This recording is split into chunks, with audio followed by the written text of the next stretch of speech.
masalah.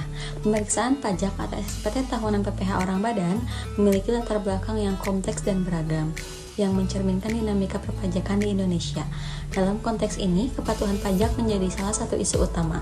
Banyak wajib pajak yang tidak memenuhi kewajiban mereka dengan baik, karena kurangnya pemahaman tentang peraturan perpajakan maupun ketidakjelasan informasi mengenai prosedur pengisian SPT. Fenomena ini mengindikasikan adanya kesenjangan dalam sosialisasi dan edukasi yang disampaikan oleh otoritas pajak kepada masyarakat. Kondisi ini berpotensi menyebabkan kebocoran pendapatan negara yang berdampak langsung pada kemampuan pemerintah untuk membiayai program-program pembangunan dan layanan publik yang vital. Pemeriksaan pajak menjadi alat penting untuk mendeteksi dan mencegah praktik penghindaran pajak, seperti underreporting atau penyajian data yang tidak akurat. Dengan melakukan pemeriksaan, otoritas pajak berupaya memastikan bahwa setiap wajib pajak memenuhi kewajibannya dengan adil dan sesuai dengan ketentuan yang berlaku.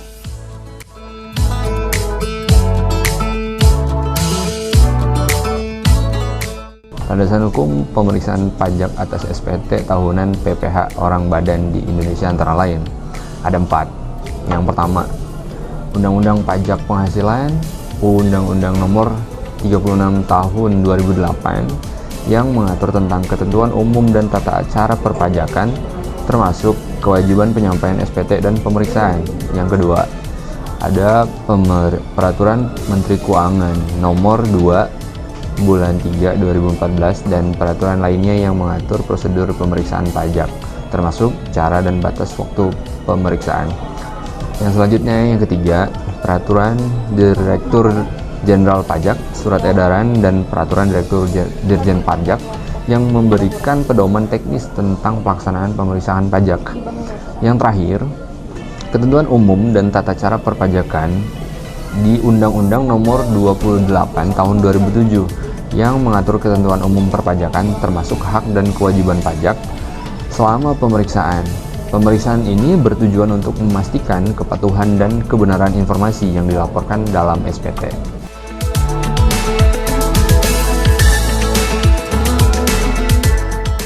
Proses pemeriksaan pajak atas SPT tahunan. Proses pemeriksaan pajak adalah serangkaian kegiatan yang dilakukan oleh Direktorat Jenderal Pajak untuk memastikan kebenaran informasi yang disampaikan oleh wajib pajak dalam surat pemberitahuan dan untuk menentukan apakah pajak yang dibayar sesuai dengan ketentuan yang berlaku. Proses pemeriksaan pajak atas SPT tahunan PPh orang badan di Indonesia umumnya terdiri dari beberapa tahap sebagai berikut. Yang pertama, penunjukan pemeriksa. Direktorat Jenderal Pajak menunjuk petugas pemeriksa untuk melakukan pemeriksaan. Penunjukan ini biasanya berdasarkan kriteria tertentu seperti resiko kepatuhan atau besarnya kewajiban pajak. Yang kedua, pemberitahuan pemeriksaan. Wajib pajak akan menerima surat pemberitahuan mengenai rencana pemeriksaan. Surat ini mencantumkan jadwal dan lokasi pemeriksaan. Yang ketiga, persiapan pemeriksaan.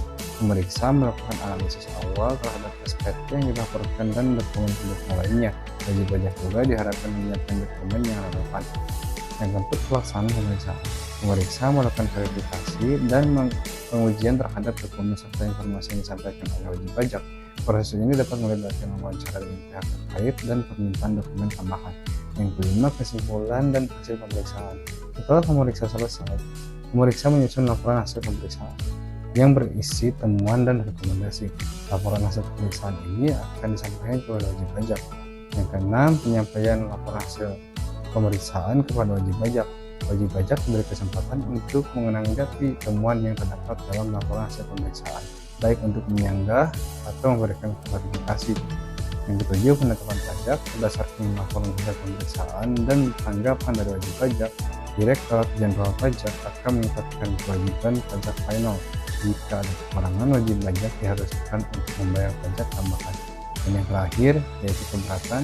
Jika wajib pajak tidak puas dengan hasil pemeriksaan, mereka dapat mengajukan keberatan sesuai dengan ketentuan yang berlaku. Proses ini bertujuan untuk memastikan kepatuhan pajak serta keakuratan laporan pajak disampaikan oleh wajib pajak.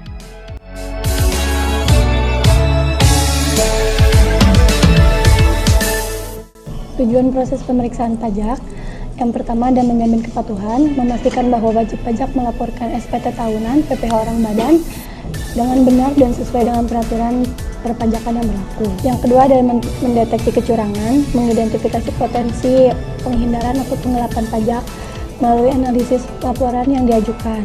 3. Meningkatkan kualitas data, memastikan bahwa data yang dilaporkan dalam SPT tahunan valid dan dapat dipertanggungjawabkan. Yang keempat, ada memberikan edukasi. Selama proses pemeriksaan, otoritas pajak dapat memberikan pemahaman yang lebih baik kepada wajib pajak mengenai kewajiban perpajakan dan cara pengisian SPT yang benar. Yang terakhir ada memperbaiki proses perpajakan dengan mengidentifikasikan kelemahan dalam sistem perpajakan yang ada dan memberikan umpan balik kepada pemerintah untuk memperbaiki regulasi dan proses administrasi pajak.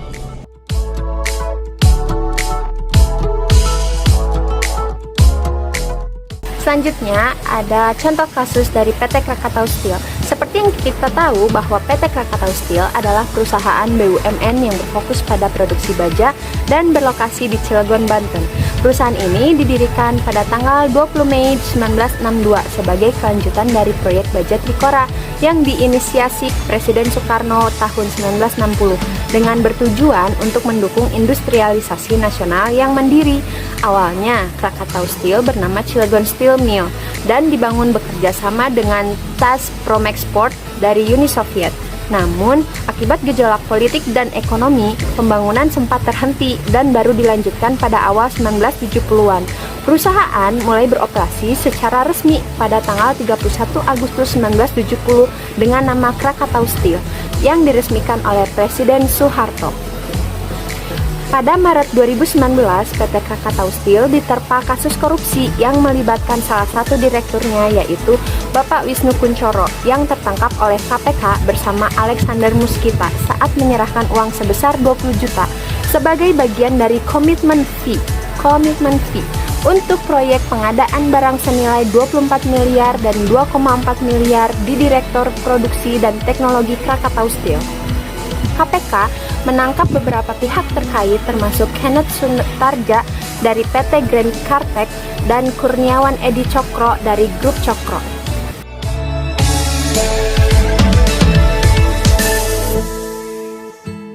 Pelanggaran yang dilakukan PT Krakatau Steel. Pertama, penyalahgunaan wewenang oleh oknum pejabat dalam proses IPO PT Krakatau Steel. Penyalahgunaan ini dapat terjadi apabila ada tindakan yang melanggar prinsip transparansi, keadilan, atau kepatuhan dalam penawaran saham perusahaan. Tindakan ini dapat dikategorikan sebagai tindak pidana korupsi yang melibatkan penyalahgunaan kewenangan. Yang kedua, pelaksanaan tindak pidana korupsi oleh Wisnu dan Alexander.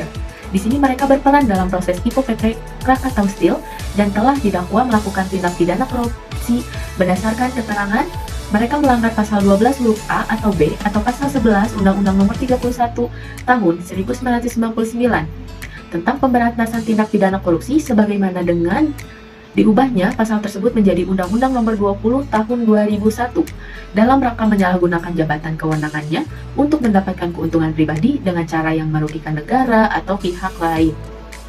Yang ketiga, itu ada tindak pidana korupsi oleh Kenneth Sutarja dan Kurniawan Edi Cokro sebagai pihak yang memberikan suap atau gratifikasi dalam rangka proses IPO PT Krakatau Steel.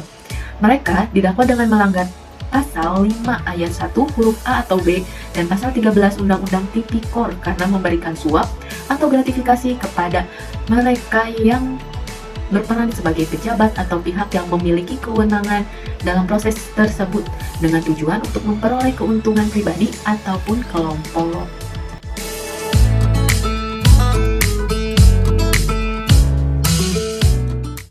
Berikut isu yang terkait dalam kasus PT Krakatau Steel. Yang pertama yaitu pengalihan laba, struktur anak perusahaan. PT Krakatau Steel diduga menggunakan beberapa anak perusahaan di luar negeri yang memiliki tarif pajak lebih rendah untuk mengalihkan labanya. Ini termasuk transaksi yang tidak sesuai dengan nilai pasar, transfer pricing, di mana harga jual antar perusahaan diatur sedemikian rupa untuk meminimalkan pajak terutang. Kasus yang kedua yaitu isu manipulasi laporan keuangan. Yang pertama, underreporting pendapatan. Dalam laporan keuangannya ditemukan bahwa PT Krakatau Steel tidak melaporkan seluruh pendapatan yang diterima. Beberapa transaksi besar tidak dicatat sehingga jumlah pajak yang dibayarkan lebih rendah dari seharusnya. Yang kedua itu pengeluaran fiktif. Ada juga dugaan bahwa perusahaan mencatat pengeluaran yang tidak sesuai dengan transaksi sebenarnya untuk mengurangi pajak yang terutang. Isu yang ketiga yaitu adalah transaksi fiktif.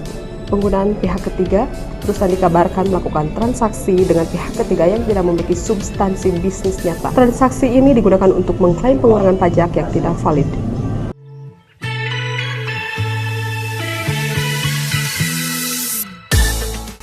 Analisis proses pemeriksaan pajak. Analisis mengenai efektivitas proses pemeriksaan pajak ini dalam mendeteksi dan mencegah penghindaran pajak, khususnya dalam kasus kecurangan PT Krakatau Steel pada tahun 2019. Yang pertama, dilakukan deteksi kecurangan dengan pengumpulan data dan analisis data.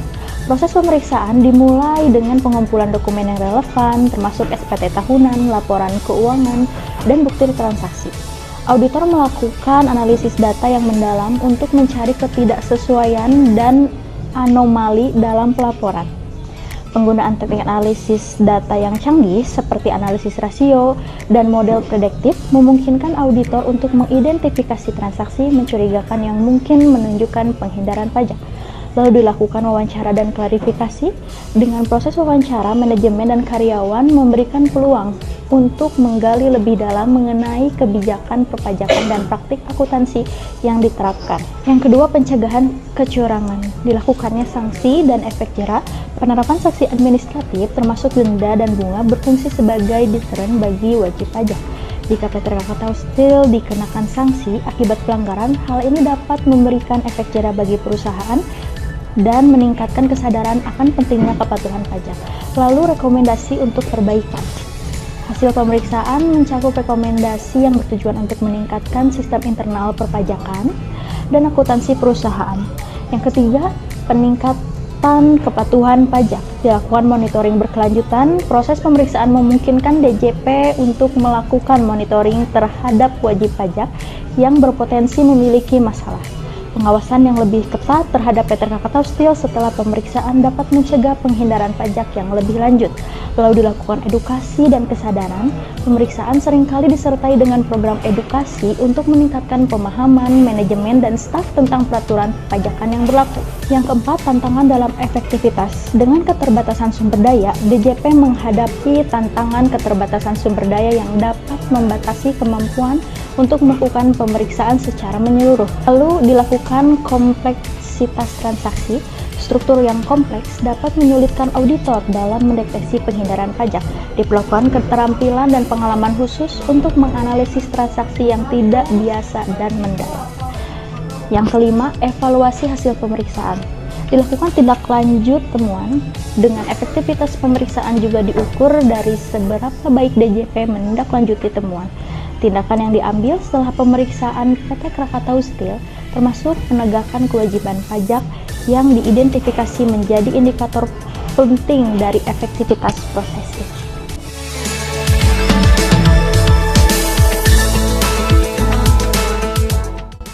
Hasil pemeriksaan audit pajak PT Krakatau Steel. Yang pertama ada kewajiban pajak tambahan. Ditemukan bahwa PT Krakatau Steel memiliki kewajiban pajak tambahan akibat pengalihan laba dan manipulasi laporan keuangan. Otoritas pajak mungkin menetapkan jumlah pajak terutang yang lebih tinggi berdasarkan temuan terkait underreporting pendapatan. Yang kedua, denda dan sanksi. Perusahaan kemungkinan dikenakan denda administratif yang signifikan sebagai konsekuensi dan ketidakpatuhan dalam pelaporan pajak, terutama terkait dengan pengalihan laba dan transaksi yang tidak sesuai dengan nilai pasar. Yang ketiga, pengembalian pajak. Otoritas pajak dapat meminta perusahaan untuk mengembalikan pajak yang tidak dibayarkan akibat pengeluaran fiktif dan pengakuan pendapatan yang tidak akurat. Yang keempat, ada rekomendasi perbaikan. Diberikan rekomendasi kepada PT Krakatau Steel untuk memperbaiki praktek akuntansi dan sistem pelaporan pajak. Ini bisa mencakup penguatan kontrol internal dan dokumentasi yang lebih baik. Yang kelima, ada investigasi lanjutan. Dalam kasus temuan yang serius, otoritas pajak mungkin melanjutkan investigasi lebih lanjut terhadap individu atau manajemen yang terlibat dalam praktik yang diduga melanggar hukum pajak. Yang keenam, ada dampak operasional. kewajiban pajak tambahan dan denda dapat mempengaruhi arus kas perusahaan dan keputusan bisnis ke depan termasuk investasi dan pengeluaran. Yang terakhir ada tindakan hukum. Jika pelanggaran dianggap cukup serius, otoritas pajak bisa mengambil langkah hukum terhadap individu yang bertanggung jawab yang dapat mencangkup tuntutan pidana. Hasil pemeriksaan audit menunjukkan adanya masalah signifikan dalam kepatuhan perpajakan PT Krakatau Steel yang berdampak pada kewajiban pajak dan reputasi perusahaan. Rekomendasi untuk perbaikan diharapkan dapat mencegah terulangnya isu serupa di masa depan.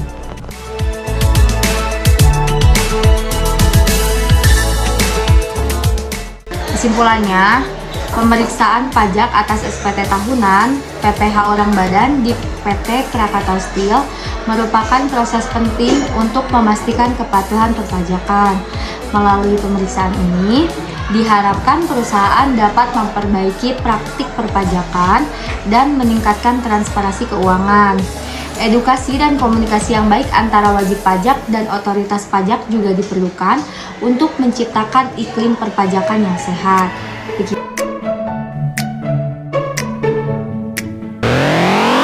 감사합니다.